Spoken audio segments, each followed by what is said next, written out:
Good morning all. Myself Anisha Suresh. I am PMRF TA for the course Introductory Organic Chemistry-II by Professor Harina Chakrapani and Professor Neeraja Deshaputre. Let me share my slides first.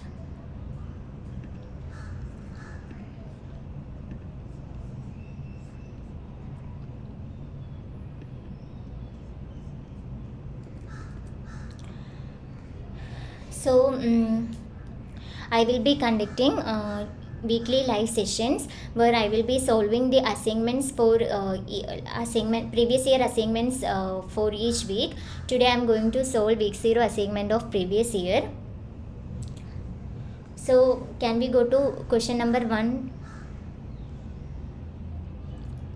So, coming to question number 1, which of the following species contains the most acidic hydrogen atom? And the options are C2H6, that is ethane, C2H4 ethene, and C2H2 ethine, and CH4 methane. So we should see what is the factor that affect acidity in these 4 options.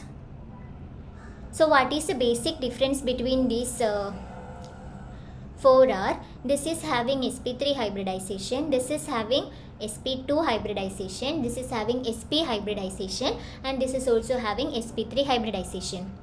So we can see what is the pK values of these protons in these 4 options. So we can see pK value of this proton is 50 in case of ethane, 44 for this proton in case of ethene, and in case of ethine it is 26, and in case of methane it is 48. So what is the relation between pKa and acidity? So when the pK value is increasing, acidity is decreasing. So when the pK value is more, less acidic will be the proton. So we can see what is the reason. Since the s orbital are held closer to the nucleus than the p orbital, since the s orbitals are held closer to the nucleus than the p orbitals, the electrons in the s orbitals will have a lower energy, and because of that it will be more stable. We know that when the energy decreases, stability increases. So when the electrons are in s orbital, that electrons will be more stable, and hence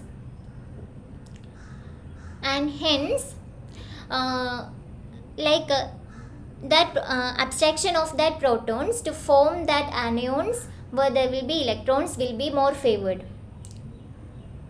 Understanding? When electrons are in s orbital, they have lower energy and they will be more stable. Stability increases when energy decreases. When energy is lower, that means stability is greater. So we know that in case of alkane and alkyne, here it is sp hybridization. So S character will be 50%. Here it is sp2 hybridization. S character will be 33%. And here it is sp3 hybridization. So S character will be 25%. So from here to here, S character is decreasing. So when S character is decreasing, electrons will not be closely held towards the nucleus. When electrons are in s orbital, they will be held closely towards the nucleus. They will have lower energy and it will be more stable. But here, the moving from alkyne to alkane, the S character is decreasing. So which will be more stable anion that will be generated? It will be for alkyne. If the anion generated is stable, then the removal of proton will be easier, and hence this will be more acidic compared to this. Alkyne will be more acidic proton. Alkyne will be having more acidic proton than the alkane. Understanding?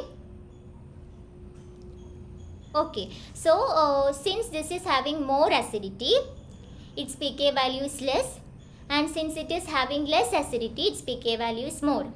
Now you are able to understand like which is the more acidic proton and what is the relation between pKa and acidity, and how we can distinguish the difference on pKa value between this methane and this ethane. Among methane and ethane, in ethane there is one methyl group adjacent to the anion.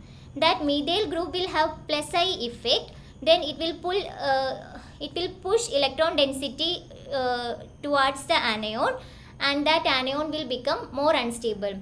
If anion is becoming unstable, then removal of electron to generate that anion is not facile. That is why here the pK value is more. Here this proton will be less acidic than this proton. Hence here pK value is more and here pK value is less. So I guess now all of you have understood what is the relationship between pK value and how we can distinguish which is the most acidic proton when we are given some options. So among these 4 options in our question, here this C2H2 is having the more acidic proton and the correct answer is C2H2. And suppose we are asked to write in the order of acidity, what will be the answer? So we know that C2H2 is having the more acidic proton, then comes C2H4, then CH4 and then C2H6. So like sometimes order of acidity can also be asked. Then if they ask to write in the order of pK values, which is having highest pK value, that is C2H6, then comes methane, then comes this C2H4 and then comes C2H2. So we should be clear while writing the order. Can we move forward towards the question number 2? Okay. Coming to question number 2, identify the polar protic solvent of the following: acetone, toluene, acetic acid and acetonitrile. Before solving this question, we should know what is the difference between polar protic solvent and polar aprotic solvent. So what is a polar protic solvent? A polar protic solvent, it contains one hydrogen atom, at least one hydrogen atom that is attached to an electronegative atom like oxygen and hydrogen. Because of that hydrogen atom, it will be capable of forming hydrogen bonding with the solute. If we have an hydrogen atom that is attached to an electronegative atom, it is prone to form hydrogen bonding. And these protons are most acidic in nature. Mostly acidic in nature, and some examples are water, HF, ethanol, ammonia, etc. And what is polar aprotic solvents? Polar aprotic solvents does not contain such hydrogen atoms that is attached to electronegative atom, and because of that they are not capable of forming hydrogen bond with the solute molecule, and they do not have such acidic protons. They are not that acidic in nature. And some examples are acetone, ethers and dichloromethane. So let us come back to our question. These were the options: acetone, as we have seen, acetone is a polar aprotic solvent. Toluene, yes, toluene obviously lacks one acidic proton, so it is not a polar aprotic solvent. Acetic acid, as the name suggests, it is acidic in nature and it contains an hydrogen atom that is attached to an electronegative atom like oxygen, CH3COOH. So hydrogen is attached to an oxygen atom, electronegative atom. So this option is the correct option. And coming to acetonitrile, acetonitrile lacks such proton that is attached to an electronegative atom. So this is also not a polar protic solvent. So the correct answer is acetic acid. Is everyone clear with this? Can we move forward? Okay. So coming to question number 3, a sequential double dehalogenation of the compound shown below gives, they have given this dihalogenated compound, and on treatment with a base like potassium tertiary butoxide, what will be the product formed, and they have given 4 options. This is one option, second option, third option and fourth option. Can we see what is the mechanism that is taking place? And for dehalogenation to take place, there should be a hydrogen atom in the vicinal carbon that is anti-periplanar in geometry. So we can see the mechanism. There is a here we can see there are 2 hydrogen atoms. This hydrogen atom is anti-periplanar in geometry. So the base will abstract this hydrogen atom. Then the electron density will move forward in this direction and the chloride will get eliminated. Then we will get a double bond as shown here. Understand? And they have asked if double dehalogenation is taking place. So we have another halogen atom here, and there is an axial hydrogen that is anti-periplanar to it. The base will abstract that axial hydrogen. Then the electron density will move forward in this direction and the chloride will get eliminated. We will get this product. So this is the correct option. Is everybody clear with the mechanism? Okay.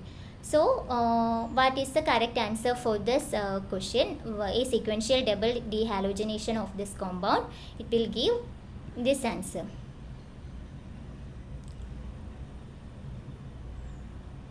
Now can we move forward for the fourth question?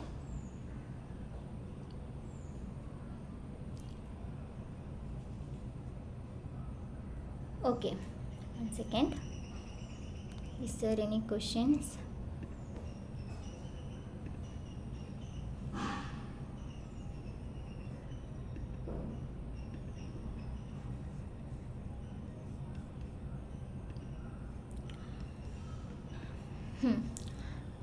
Fourth question is, which of the following statement is correct?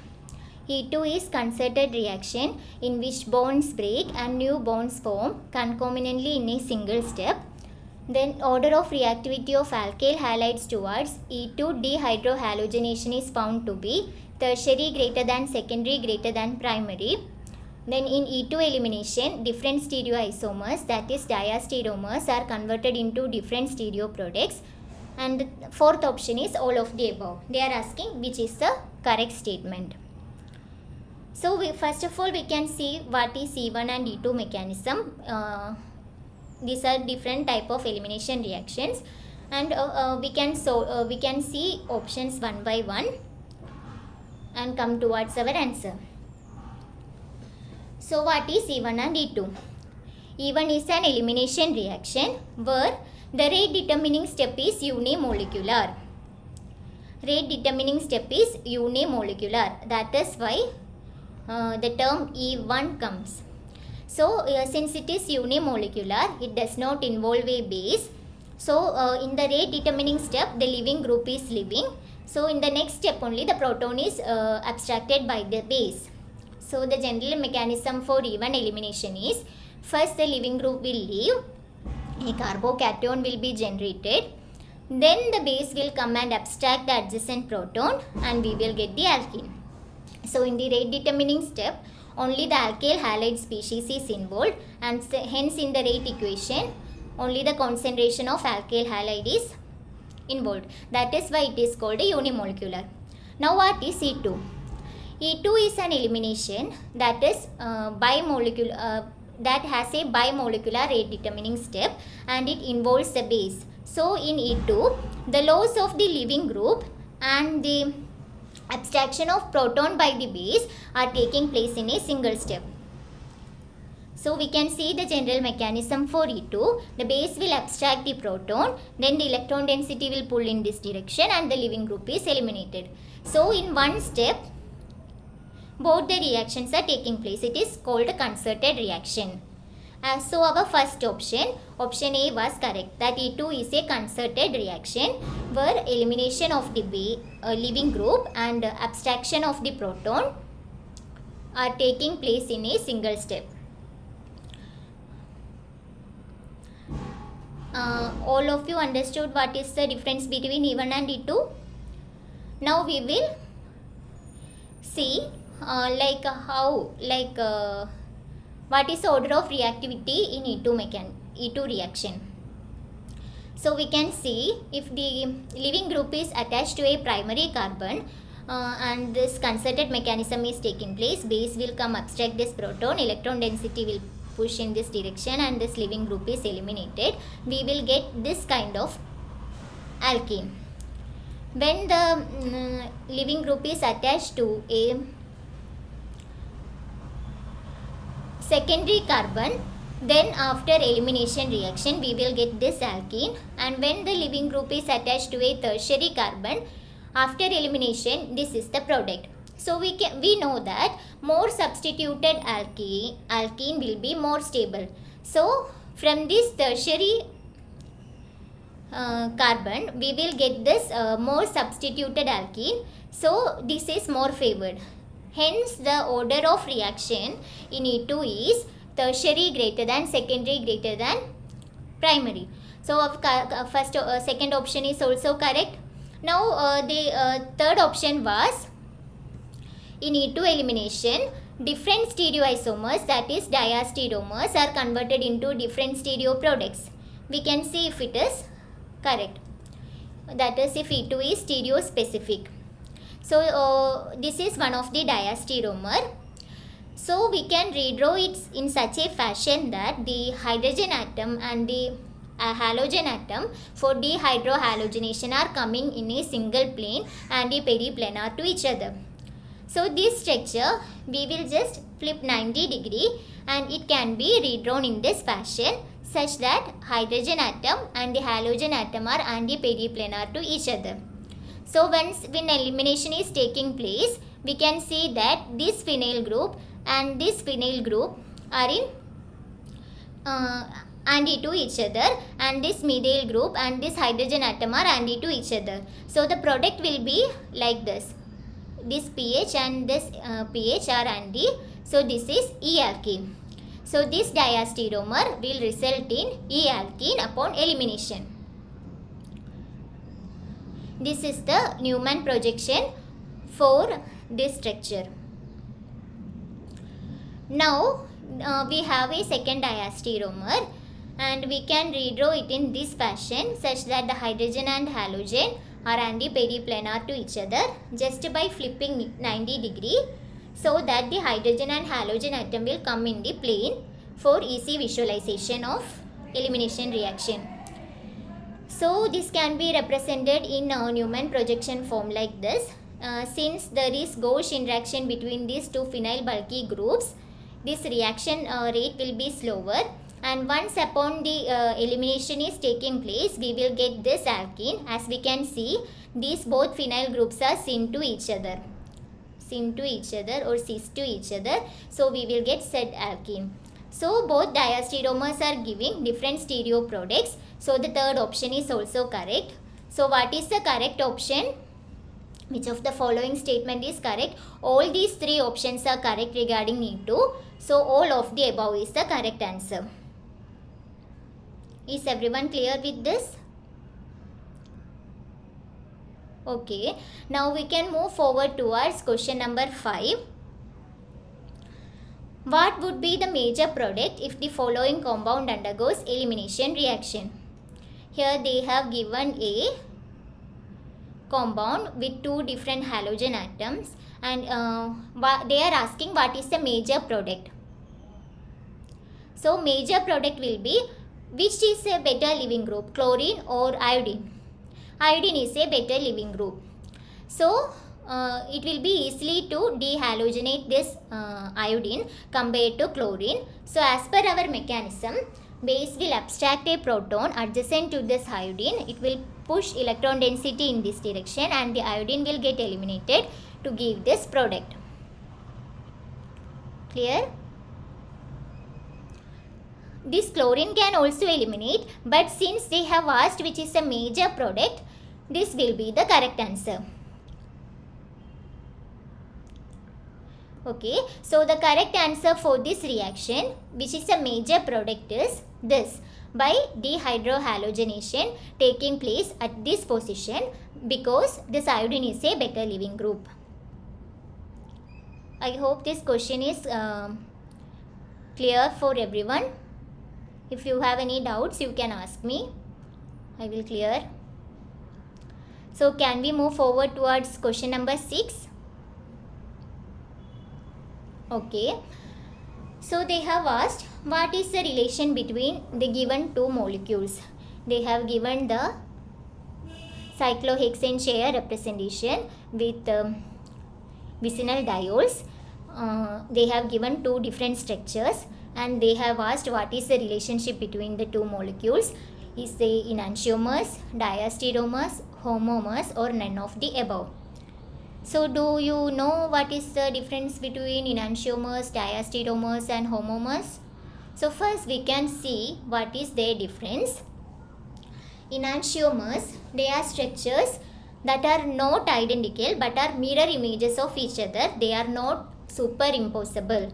Enantiomers are non-superimposable mirror images. So we can see if this is the mirror and this is our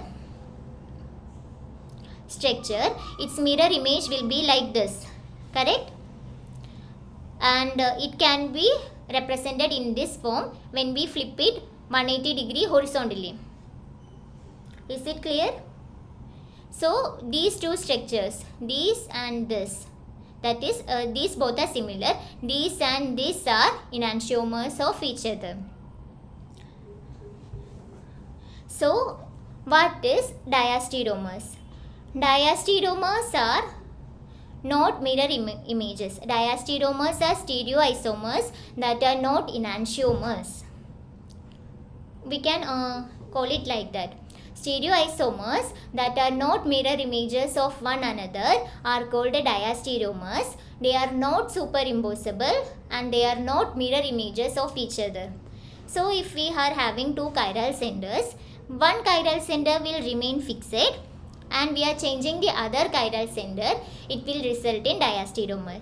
As we can see the difference between these two, here this chiral center is fixed and we are changing this chiral center. Similarly, in like in these two, we are changing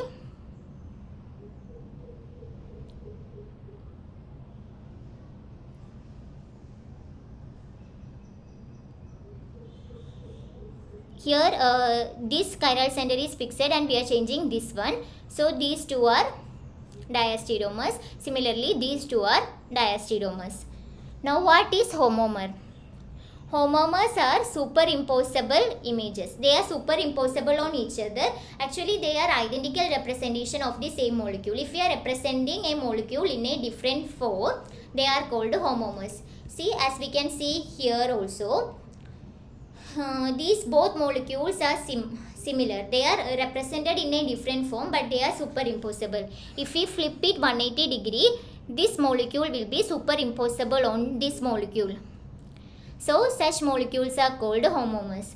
So whatever molecules were given in our question, these are the two molecules. It can be represented like this. We can see both are above. Both the hydrogens are facing above. It can be represented in this format. Here one hydroxyl.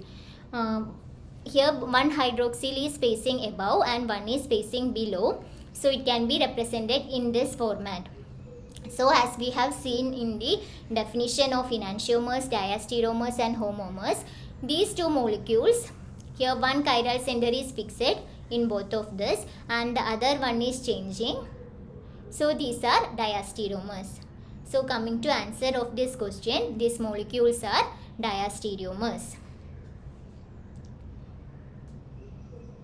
Is the answer clear for everyone? Okay, now we can move forward towards question number 7, and they have asked in this molecule, how many chiral centers are there? How many chiral centers are there? So they have given options like 8, 4, 10 and 7. So what is a chiral center? A chiral center is an atom that has 4 different groups bonded to it in such a manner that it has a non-superimposable mirror image. So this is our question, molecule in the question, and we can see like in which all positions there are 4 different groups attached to a carbon atom. See here there are 4 different groups, 1, 2, 3 and hydrogen. Similarly here 1, 2, 3 and hydrogen. Here also this center 1, 2, 3 and hydrogen. Here this center 1, 2, 3 and hydrogen. This center 1, 2, 3 and hydrogen. This center 1, 2, 3 and hydrogen. This center 1, 2, 3 and hydrogen. So how many centers are there total? 1, 2, 3, 4, 5, 6, 7. So what is the correct answer? How many chiral centers are there? This is the correct option, option number D, 7. Is it clear for everyone? Why this center is not chiral? Here 2 methyl groups are present. These 2 methyl groups are identical groups. That is why this center is not chiral. Clear? Can we move forward towards question number 8? Okay. So to carry out the given conversion, X and Y respectively are. So what is taking place here? First, some base will abstract the proton from this terminal alkyne and it will attack on this on this group where there will be a living group at this position. Like CH2, one living group will be there. So for this reaction to take place, they have given 4 different conditions. We have to choose the appropriate condition. So first we can see the second 4 options. We can see that it is like chlorine, then 3 CH2s Br, fluorine, 3 CH2s Br, iodine, 3 CH2s Br, iodine, 3 CH2s iodine. So this option we can eliminate because in our product molecule there is bromine at this position and here there is no bromine in the reagent. So this option can be eliminated. Now among these 3 options, which is a better living group? Fluorine, chlorine or iodine? Iodine is a better living group as the carbon iodine bond is weaker. So this can be the correct answer. Now we can see the base.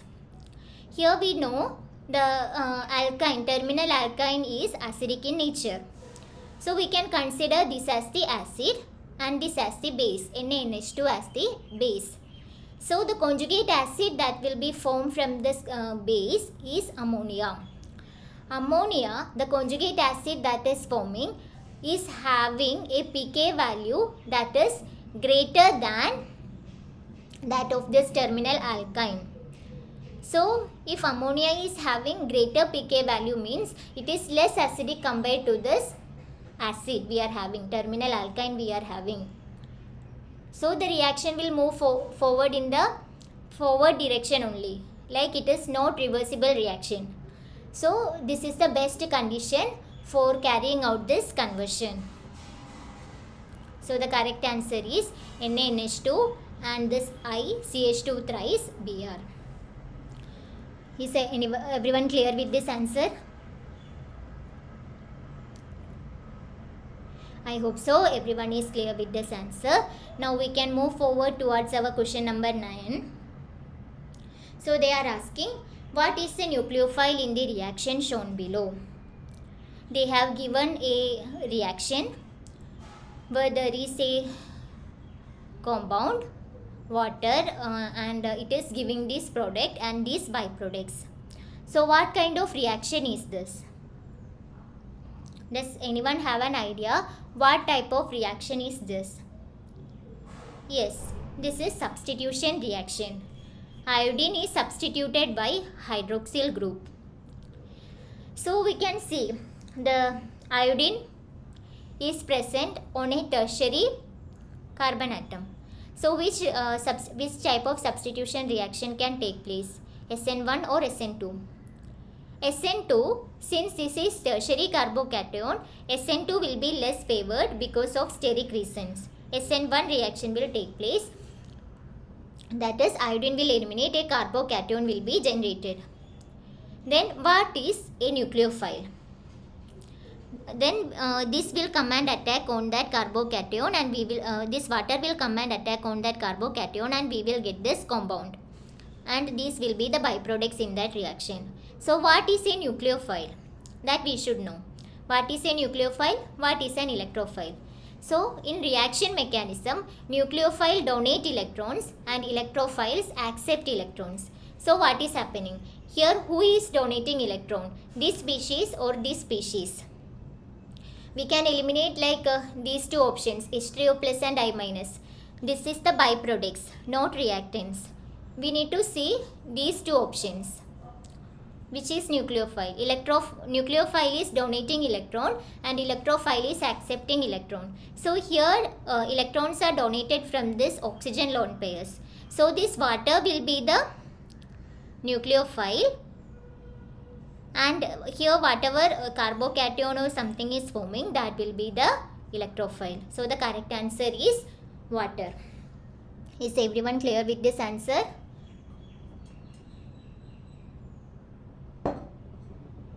I hope so. Now can we move forward towards question number 10?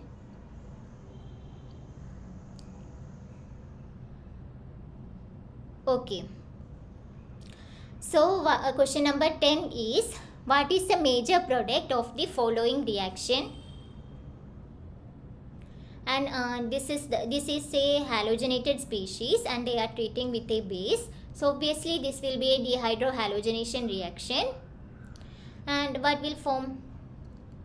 They have given options like will form E alkene, Z alkene. It does not have a stereo sender, or both E and Z alkenes are possible.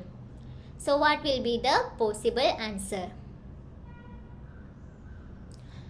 As we have seen in while we discussed that E2 elimination reaction, here this is the structure we are having, or this is the starting material we have having. We can redraw in such a fashion that the halogen and the hydrogen atom are coming in the plane with anti-periplanar geometry. It can be redrawn in this fashion by just rotating it in 90 degree. So now it can be redrawn in this fashion.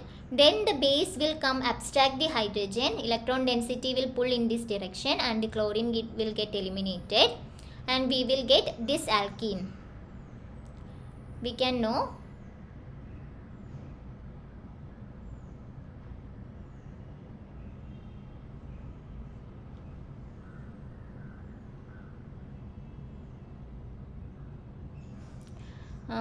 these ethyl groups are in opposite direction, anti to each other, and methyl and hydrogen are anti to each other. So the product that we get is this E alkene. So what is the correct option? The major product of the following reaction is an E alkene, and it is, as we have seen, this reaction is stereospecific.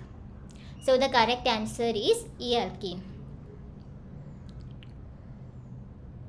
This was the last question. Anyone having any doubt regarding all these questions?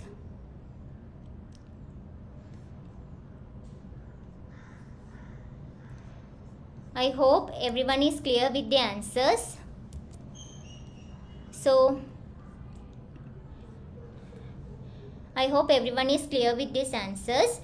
we have solved first 10 questions of our week 0 assignments. 2 more questions are remaining that you can solve by your own, and if you are having any doubt regarding that assignment questions of previous year, this year questions you can solve according to the this year questions will also be similar to the previous year questions. So if you are getting an idea of how to solve the previous year questions, if you understand how to solve the previous year questions, you will be able to solve this year questions well. And since this year questions are graded, so I will not be solving this year questions in this weekly live sessions. So if you are having any doubt regarding previous year questions, you can ask me doubt, and 2 more questions are there in that assignment that you can solve. And if you are having any doubt regarding that, you can get back to me. So thank you all. Thank you.